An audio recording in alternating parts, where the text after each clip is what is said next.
कि मेरा बेटा अच्छा इंसान बने। आज मां बाप को वो चिंता नहीं है, लेकिन हम संतों को चिंता है। इसलिए ज्ञान गंगा महोत्सव में मैंने कहा था ना, मैं तुम्हें भगवान बनाने के लिए नहीं बुलाऊंगा, एक सच्चा और अच्छा इंसान बनाने के लिए तुम्हें यहां बुलाने का मैं प्रयास करूंगा। क्योंकि सच्चा और अच्छा इंसान भविष्य का भगवान हुआ करता है मेरे भाई। जो इंसान नहीं बन पाया वो भगवान क्या बनेगा। दुनिया से भागते फिरते हो, भगवान को तुम क्या पाओगे। ध्यान रखिए, मान्यवर, विचार कर। अच्छा इंसान की जरूरत है इस देश को, अच्छे आदमी की जरूरत है इस देश को। तुम्हारे परिवार की खुशहाली के लिए अच्छे बेटे की जरूरत है। ध्यान रखिए, पूत कपूत तो का धन संचय, पूत सपूत तो का धन संचय। यदि पूत कपूत निकल गया तो सारी दौलत को बर्बाद करके रख देगा, और पूत यदि सपूत निकल गया, एक रुपया भी ना दो तो भी लाखों की दौलत कमाकर अपने पिता को दिखा देगा। किसके लिए सोचते हो सब? अच्छा व्यक्ति बनाइए। मान्यवर, शिक्षकों के भरोसे जिंदगी मत काटना। ये वेतन भोगी हैं, इन्हें केवल मार्कशीट पकड़ाना है। इन्हें इससे कोई मतलब नहीं कि तुम्हारा बच्चा कैसा है, क्या करता है। वो तो कहेंगे रिजल्ट अच्छा आना चाहिए, बाकी तुम्हारा जो व्यवहार है वो तुम जानो। इस ध्यान रखना, अक्षरों का ज्ञान देना स्कूल के टीचर का काम है, और अनुभव का ज्ञान देना मां बाप का काम हुआ करता है। वो आपका दायित्व हुआ करता है। आप विचार करिए, गौर करिए अपने बच्चे पर, छोटी छोटी हरकतों पर ध्यान दीजिए। मैं आपको बता रहा हूं कि अपने बच्चों को कैसे परवरिश करना है उनकी। आप सोचिए, आप गौर करना अपने बच्चों पर, किसी के दर्द पर, किसी की पीड़ा पर तुम्हारा बच्चा हंसता तो नहीं है, तुम्हारा बच्चा उसकी मजाक तो नहीं बनाता है।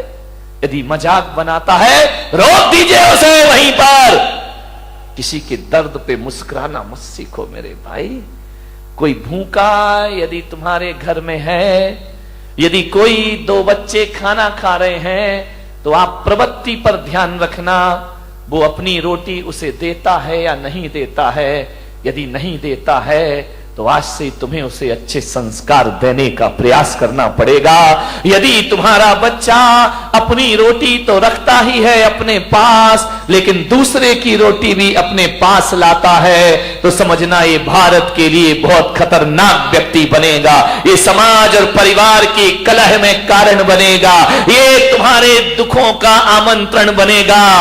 और यदि कोई बच्चा ऐसा है जो अपनी रोटी भी दूसरों की थाली में रख दिया करता है, तो समझना हमने किसी महापुरुष को जन्म दिया है अपने घर में। प्यासे को पानी पिलाता है या नहीं पिलाता है।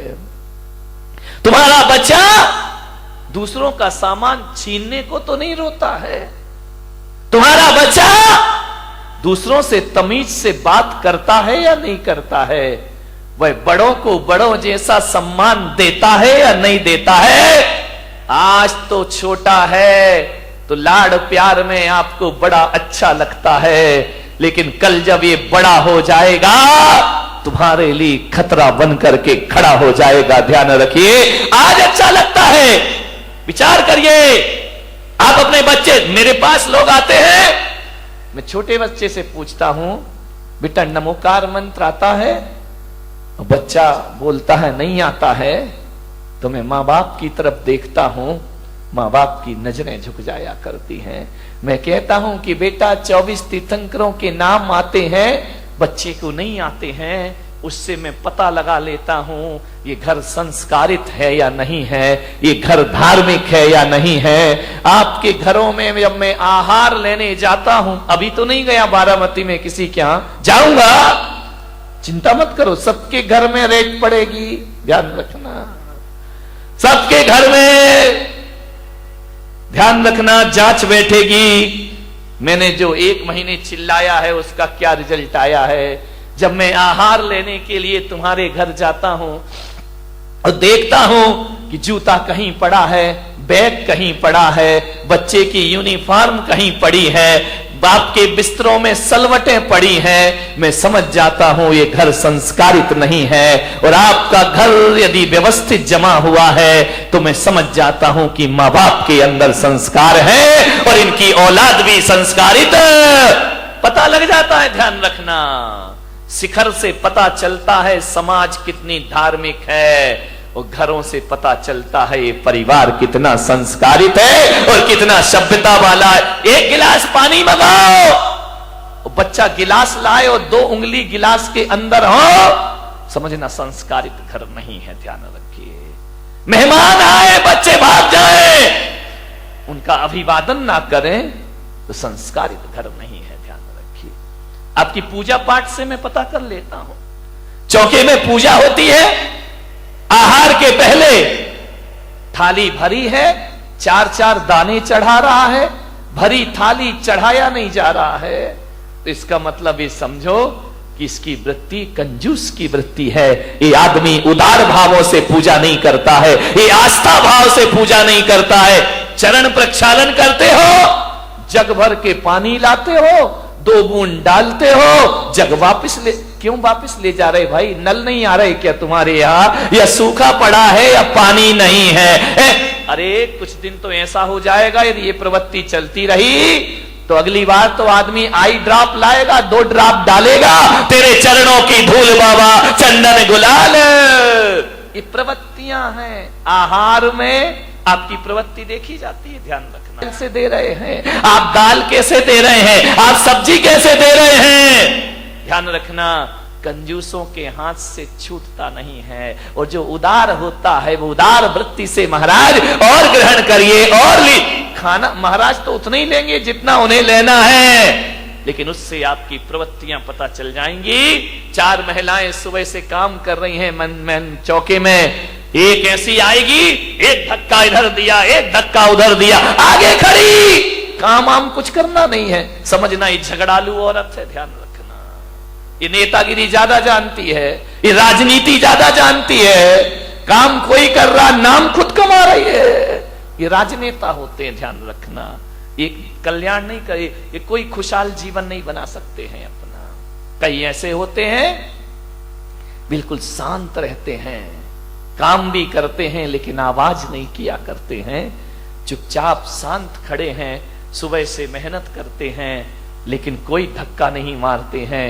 कोई आहार देता है तो आइए आप दीजिए, हम बाद में दे लेंगे, समझना वो संस्कारित आदमी है, वो सभ्यता वाला घर हुआ करता है। ध्यान रखिए, मान्यवर, सोचना है आपको, विचार करना है आपको, आपकी इन क्रियाओं से आपके संस्कारों का पता चलता है। ध्यान रखिए, आप कैसे घर के हैं, आपकी मान मर्यादाएं कैसी हैं।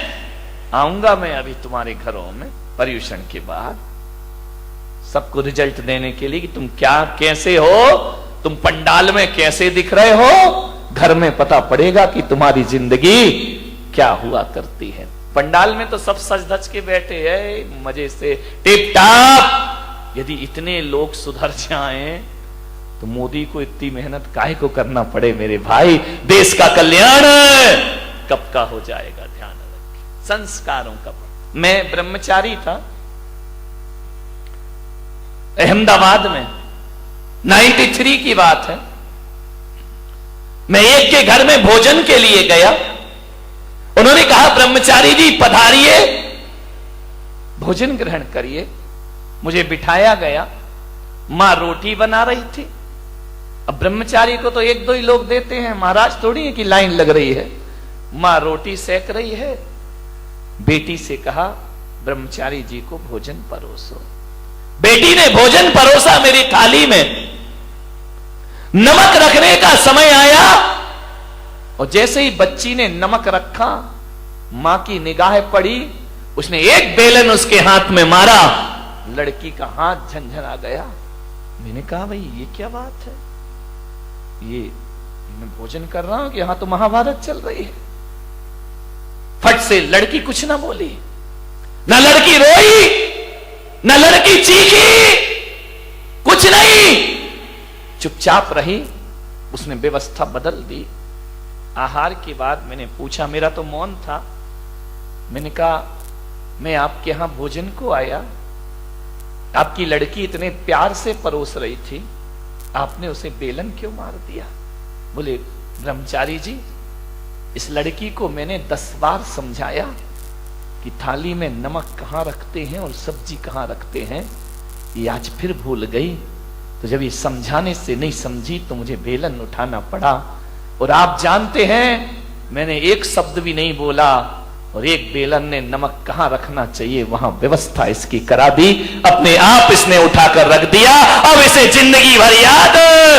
मैंने कहा इतनी बारीकी, मैंने कहा क्या फर्क पड़ता है, नमक यहां रख दिया यहां रख दिया। बोले महाराज नमक के स्वाद में कोई फर्क नहीं पड़ता, लेकिन आदमी के व्यवहार में बहुत फर्क पड़ा करता है। मेरी लड़की पराये घर जाएगी, इसे इतना ज्ञान होना चाहिए कि भोजन कैसे परोसा। इतना ध्यान आप देते हैं बच्चों का भविष्य बनाने में। मान्यवर निवेदन है आपसे, सोचना है आपको कैसे करें बच्चों की परवरिश। एक लड़की की शादी होना थी, अमीर आदमी, करोड़पति, अरबपति, किसी पैसे की कमी नहीं, 20 नौकर चाकर जिसके घर में, एक करोड़पति के घर में एक आदमी अपने लड़के के लिए लड़की देखने गया। और जैसे ही गया बड़ा स्वागत हुआ, कालीन बिछाए गए, गुलाब जल से स्वागत हुआ। आइए अभिनंदन है, आपका स्वागत है, पधारिए। बहुत स्वागत हुआ। डाइनिंग टेबल पर इतनी प्लेट लगी कि लड़के का बाप देखकर हैरान हो गया कि इनके घर में ऐसा भोजन हुआ करता है, बड़ा स्वागत सत्कार। लड़के हर चीज में, नौकर खड़े हुए हैं, पानी लेकर नौकर खड़े, अटैची उठाने के लिए नौकर खड़े, कार का दरवाजा खोलने के लिए नौकर खड़े। बड़ा स्वागत हुआ। लड़की के पिता ने कहा तो भाई साहब रिश्ता पक्का समझूं।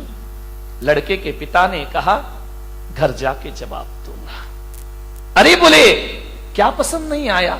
मेरी लड़की पढ़ी है, लिखी है, खूबसूरत है, इतनी सुंदर है, पढ़ाई लिखाई में टॉपर है। उसने कहा ठीक है, जवाब घर जाके दूंगा। 8 दिन बीते, 10 दिन बीते, 1 महीना बीता, कोई जवाब नहीं। लड़की के पिता का फोन गया, भाई साहब आपने कुछ जवाब नहीं दिया, हां या ना में जवाब दो, क्या कमी है मेरे घर में? लड़के के पिता ने कहा कि भाई साहब मुझे क्षमा करना, यदि मैंने महीने भर जवाब नहीं दिया तो इसका मतलब है मैं तुम्हारे घर में रिश्ता नहीं करना चाहता हूं, लेकिन जब आप मजबूर कर रहे हैं तो मैं कहता हूं कि ये रिश्ता मुझे मंजूर नहीं है। अरे क्या कमी रह गई? मेरी लड़की पढ़ी लिखी है। बोले बेशक कोई दिक्कत की बात नहीं है, मेरी लड़की, बोले आपकी लड़की बहुत सुंदर है। सुंदरता तो बहुत है उस लड़की में। मेरे घर में पैसों की कमी नहीं, कितना पैसा चाहिए आपको? लड़के के पिता ने कहा मैं अपने बेटे को बेचता नहीं हूं पैसों में, मेरा बेटा बड़ा योग्य है, सुशील है।